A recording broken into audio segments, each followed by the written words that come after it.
New Vegas is more than a city. It's the remedy to mankind's derailment. If you clicked on this video, you probably don't need me to tell you who Mr. House is, nor what Fallout New Vegas is. But if you don't know about them, don't click off the video. This will still be interesting to you. So for those of you who already know about this, here's the timestamp that you can skip to. For those who don't, just stick with me for a second so I can give you a primer on what we're about to talk about. Fallout New Vegas, developed by Obsidian Entertainment, released in 2011 to critical and financial success. It was made on an ancient engine, and the developers were not given enough time to finish smoothing out the rough edges, but despite that, it remains one of the primary cultural touchstones of all gaming to this day. It is, in my opinion, the only 3D Fallout game to be well written, and overall one of the best written video games I've ever played. The subject of this video is one of the major characters, Mr. House. Having technologically sustained himself for over 200 years following the apocalyptic nuclear war that destroyed the old world, Mr. House acts as the guiding hand of the remnants of Las Vegas. Before the war, he was one of the most brilliant and successful businessmen to ever live, and he planned well in advance for the coming of the nukes, which is why there still is a Las Vegas, now called New Vegas, to rule over. So now that we're all at the same page, I'll make one more clarification. The Fallout TV show did not exist at the time of the game's production, and thus I will not be considering it in this video, since it didn't affect the original intent for Mr. House. With that clarified, we can begin to answer the question, is Mr. House a good answer to the Wasteland's problems? So, New Vegas, being a role-playing game, gives a lot of agency to the player. There are 4 overall routes that the player can choose, but none of them are as nuanced as Mr. House's for the following reasons. The simplest route is that of Caesar's Legion. It's a fascist junta run by a charismatic yet psychopathic warlord who pays homage to the Roman Empire and claims Hegelian dialectics justify his atrocities. There isn't a real reason to agonize over morality with him because the truth is pretty simple. He is directly, provably worse than the Roman Empire that he claims to emulate, where the Romans would allow conquered cultures to continue existing so long as they served Rome. Caesar massacres, enslaves, and otherwise obliterates all who oppose him. The first time you encounter his soldiers, they are quite literally crucifying people. Not particularly morally dynamic. His route is the evil route, enough said. The second simplest is Yes Man's route. Yes Man is a robot that does whatever you tell him to. Once you meet him, he follows your every order and works to help you take power in New Vegas. This most likely requires you to kill quite a lot of people, though it may actually be the route with the lowest possible body count, because you can inversely just ignore everybody else. The thing about this route is that there's no ideology behind it but the players, so whatever morality exists here is entirely subjective and dependent on what the player imagines their character would do. Next is the NCR.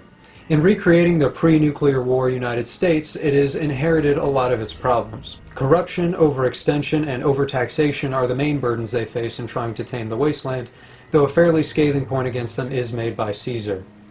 Their first president served for 52 years, longer than most proper dictators do.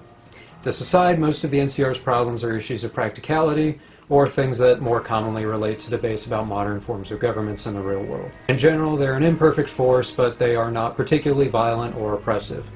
They are easily criticized, and House himself even says about democracies such as theirs, If you want to see the fate of democracies, look out the windows. Especially in the Fallout world, this statement carries a lot of weight. But even so, they remain better than most of their peers, and are commonly agreed to offer one of the better endings to the player.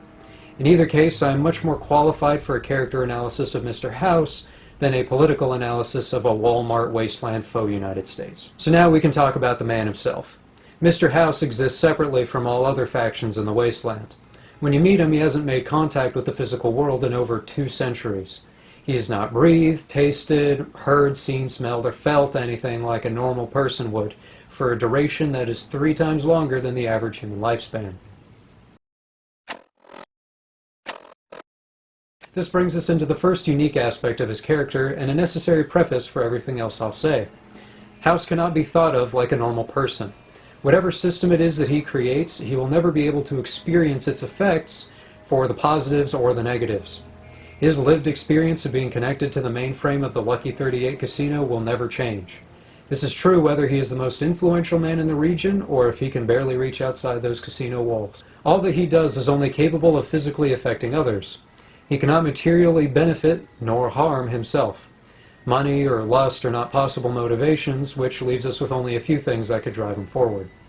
These can be narrowed down by both this fact and his own words in the game to include ego, power, and human advancement. If we're being real, ego is definitely a factor with this guy. It's present in everything he does. Even the company he ran back before the war, Robco, is named after himself, Robert Edwin House. How do we extrapolate that out to his desire to control the wasteland? In part, he wants to be remembered. He wants to be the visionary who dragged humanity kicking and screaming from the ashes and took them up to the stars. He, despite ironically being a relic of the past, sees himself as the future. To your untrained eyes, it may look as though mankind is making a comeback. In the NCR, you have something that resembles a nation-state. Savage as it is, in Caesar's Legion, you have an organized society. But neither of these offer a future. They're regurgitations of the past. Denying that ego is a motivator for House would be ridiculous, but is it inherently bad? Pride is a sin, sure, but is it one that would itself be the cause of harm? It's quite likely that the majority of all human achievement was at least partially motivated by ego, so I don't find that judging him for this carries particular weight in either direction. Power is another potential motivator, and it is definitely a stronger argument. It is as difficult to deny as his ego. House doesn't lie to you about his plans. He wants both the NCR and the Legion to continue existing so that they waste resources against each other while he prepares to make his move. He is opposed to eliminating Caesar despite the fact that this, in leading to the certain dissolution of the Legion, would likely be an overall good. He is just as opposed to the NCR's president Kimball dying and sends you on an assignment to ensure his survival. When all is said and done, when you complete Mr. House's ending, he has control of a vast robotic army that completely outclasses anything the NCR or the Legion can bring to bear, and yet we know he doesn't seek their destruction even in this event. The NCR is his greatest source of revenue through tourism to Vegas, and the Legion keeps them busy. Make no mistake, however, should the player choose to kill House, in the last moments before his death, he'll tell you what he thinks, should the player commit this assassination in either the NCR or Legion's name. Should you do it for the NCR, he'll insult the courier, which is understandable but not really telling. It is when you do it as a member of the Legion that it reveals something about him. He expresses remorse that slavery is humanity's future. Given that saying this, if anything, would further encourage a Legion-aligned assassin to kill him, I think it's safe to say that this is his honest feeling. He isn't saying this to save himself. He echoes this sentiment in other situations, but it is only in this scenario that it really means something. He chooses for his last words to be a lamentation of a future of human slavery. This is the most important thing he says during the game in regards to who he is. Now, here on JBat, unlike most places on the internet, we appreciate nuance. It's here that I will make this clear. If your expectation is that my final analysis is going to be Mr. House is an evil capitalist pig, or Mr. House is a perfect Sigma male, then you would be mistaken. In the moment I just described, I think it becomes clear that to call House properly evil is inaccurate. However it is that he views his methods, he does not want to enslave others. Like his opinion on Caesar, he actually does repeat this elsewhere, but it's only in that key moment where he has no reason to say anything but the truth that we have good proof of his honesty. The last point to be made about power is in his relationship with the courier, the player character. While the relationship between the two is professional, should you work for him, it is made clear that you are handsomely rewarded for your efforts should you achieve his ending, and that Mr. House is actually proud of you. He is certainly not an emotionless man, and House is actually very forgiving towards the player, even when they directly go against his orders. Even killing Caesar, a massively impactful move that he explicitly tells you not to do, doesn't actually result in him punishing the player in any way. I've also heard the absurd claim that Mr. House getting mad about the courier withholding the platinum chip, a very important artifact, from him was unreasonable or proof that Mr. House is actually evil.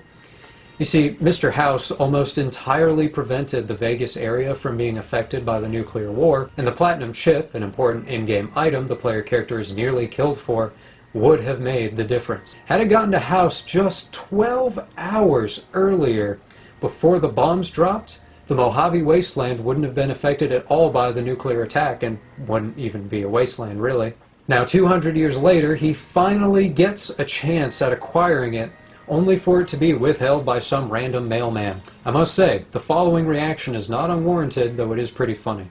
By the time I was 30 years old, I was a billionaire 30 times over. I founded and ran a vast economic empire. Do you really think I'm going to let an upstart come into my home and ransom my property to me? I spent 2 centuries searching for the platinum chip. It's my invention, my property, mine!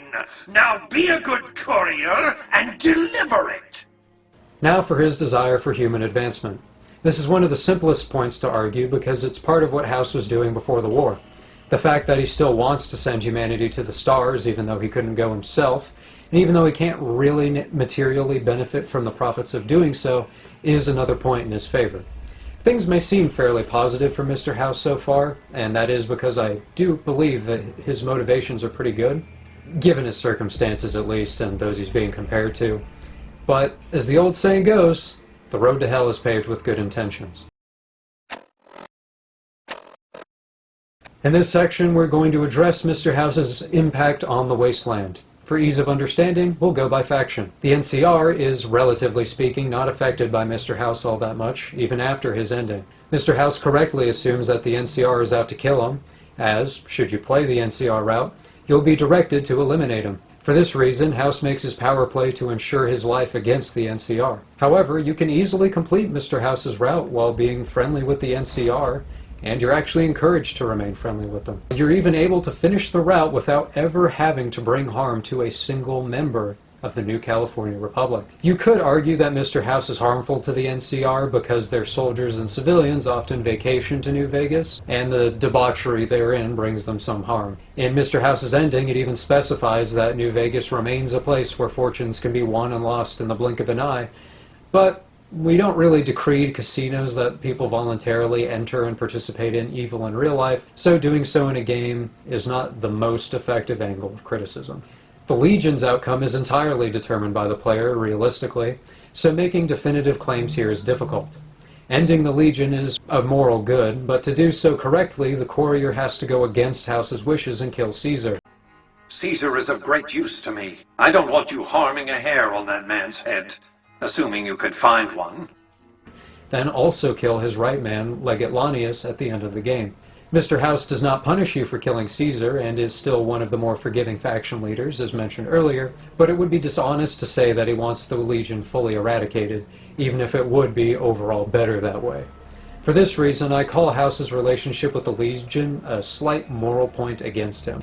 Leaving the Legion functional is bad for the wasteland, and that is his overall intention. The Legion would likely collapse anyway due to Caesar's illness, eventually taking his life, but House not having a hand in it means this does not save him from criticism. The Strip, House's main home base, is where I'd actually argue he deserves the most criticism. It is a den of debauchery and misery. The Omertas run the Gomorrah, a casino and brothel where the workers are routinely exploited and in one case literally dissected. The chairmen who run the Tops Casino are run by Benny, one of the most dishonest characters in the game's setting, and were Benny not planning to betray House and were the player not to get involved, this would have continued. The Ultralux Hotel and Casino is run by the White Gloves, ex-cannibals who have a fair amount amongst their number who do not want to be ex-cannibals anymore. While there are other places in the Strip, these three are the main power players, and House does nothing to stop their wrongdoing. It's fair to say that he couldn't. Without the Platinum Chip or the Courier, he's really not capable of stopping them. But any suffering they inflict is still, at least in part, his fault. You can get away with killing many of these groups' worst offenders, but House does not approve. For all their debauchery, they would also be the primary benefactors of House's victory, a reward they do not deserve. Just outside Vegas is the area of Freeside, a slum town surrounding the city center. You see, House doesn't allow just anyone into the Strip. If they aren't either NCR or able to prove that they have wealth, they aren't allowed in. Thus, the security that House offers to the Strip doesn't extend to those outside his gates. Freeside is overrun with crime and poverty, only aided by the followers of the Apocalypse, a humanitarian organization that has nothing to do with Mr. House, and most of whose members actively despise him. Once again, an argument could be made that House did not have the capability to help them. He makes it clear his influence without the chip is very limited. To such an extent, he has the nickname Not at Home. Still, one can't help but wonder if he could have done more. Most of Freeside's population is good people with bad luck. House does extend his reach to Freeside in his ending, but the effects of this are sort of unclear. One pertinent example is House's handling of the Fiends. The Fiends are a merciless, horrifically violent raider group that commits unspeakable acts on the people of Outer New Vegas.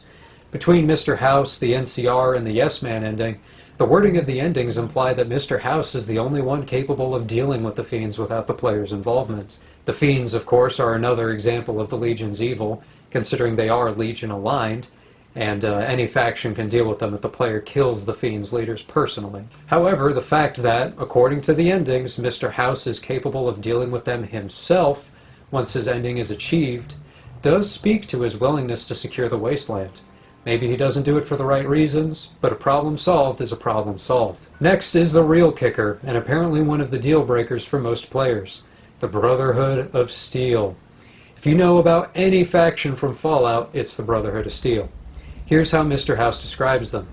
They're ridiculous, because they gallivant around the Mojave, pretending to be knights of yore. The world has no use for emotionally unstable techno-fetishists. Just wipe them out, will you? Now, I do have a bit of a soft spot for the Brotherhood of Steel. Though it's mostly in a I thought they were cool back when I played this game as a kid kind of way. Regardless, in New Vegas, depending on player involvement, they are one of two things: zealous isolationist tech hoarders or zealous expansionist tech hoarders. For this reason, it isn't really surprising that House demands they be wiped out, but still, it is a nuanced decision. They are essentially their own civilization, and especially while in their isolationist state, are not particularly harmful to those who leave them alone. According to Veronica, a companion in the game who comes from the Brotherhood, it's quite likely they'll die out anyway given some time. However, it's still hard to justify wiping them out, as there's only two ways of doing this: either going in yourself and personally gunning them all down, or detonating the bunker's reactor, killing them all at once. Given that quite a lot of them are good people, it's putting the blood of dozens of undeserving individuals on the courier's hands. There's no avoiding it, there's no negotiating it. Obviously, this being an RPG video game, the player will kill quite a lot of people in a playthrough, but this, having to wipe out the friends and family of Veronica, a well-loved companion, or just in general having to massacre people you may not have any issue with, is a damn hard sell. House does have a good reason, and it's that the Brotherhood would oppose him at every step, but just because he has a reason doesn't mean it's the right thing to do, especially since a player who has a good relationship with the Brotherhood could reasonably have at least tried to negotiate. While the other factions of the game are affected by House, such as the Boomers or Goodsprings, none of these interactions are of enough note to spend time on here. This is what takes us to... This section is going to attempt to examine, on a meta level, the way House is depicted in the game. I am a personal believer in death of the author, a concept that suggests the intent behind a story's creation loses relevance the second it's out in the world. The story says what it says, regardless of what the creator meant for it. If you write a story about how much cornflakes suck, and the average reader or the critic comes away thinking cornflakes are God's gift to Earth, you probably screwed up somewhere, to be honest. However, it's still worth examining what was intended for House before making a call on whether he's the Wasteland's best answer. The first example we'll discuss is the just mentioned mandatory killing of the Brotherhood. According to project director and lead designer Joshua Sawyer, the option to allow the player to convince House not to kill the Brotherhood was in the game at some point.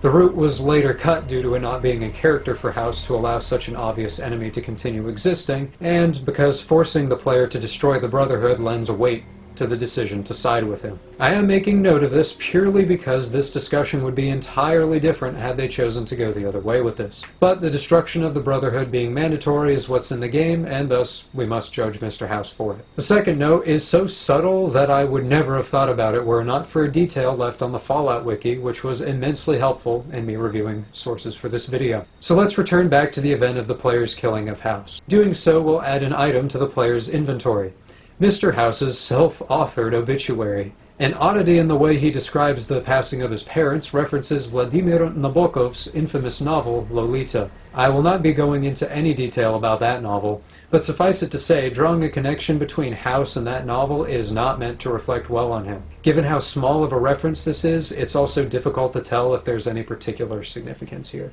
but it is worth mentioning. The third note is the general idea that Mr. House is a satire of libertarianism. I can feel my hand descending towards the hot stove top with that topic, so I'm not going to pursue it any further than pointing at it and telling you it has come up. The fourth note is even spicier and honestly more important. In an interview, Joshua Sawyer claims that Mr. House's ideology is also authoritarian on economic issues within certain boundaries, in the same way that a fascist government would exert authority on the various production or capital resources involved in a market. Mr. House exerts his authority on the Strip's operation. Now that that particular F word has entered the conversation, I'll rather carefully make these points, because this is just too significant a quote to ignore. First, this does conflict with the idea of Mr. House as a libertarian parody, as those two ideologies are diametrically opposed. Second, that this is untrue of Mr. House as he exists throughout the game's runtime, but may be closer to true of the more powerful post-game Mr. House.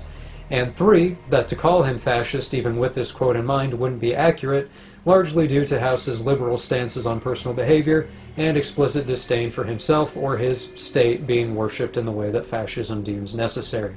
In the end, what can be drawn from this section is that it seems the game's creative leads were certainly mostly opposed to Mr. House, morally speaking. That isn't a bad thing, by the way. You are allowed to have opinions on your own creations. However, we must remember death of the author, so that brings us to... As has been made abundantly clear, Mr. House is extremely complex. Likely the most complex Fallout character, and in my opinion one of the most nuanced video game characters to ever exist. A visionary or a tyrant. A savior or a despot. A way forward for humanity or a boot on its neck. I think the first conclusion to make is that he is certainly better than the Legion.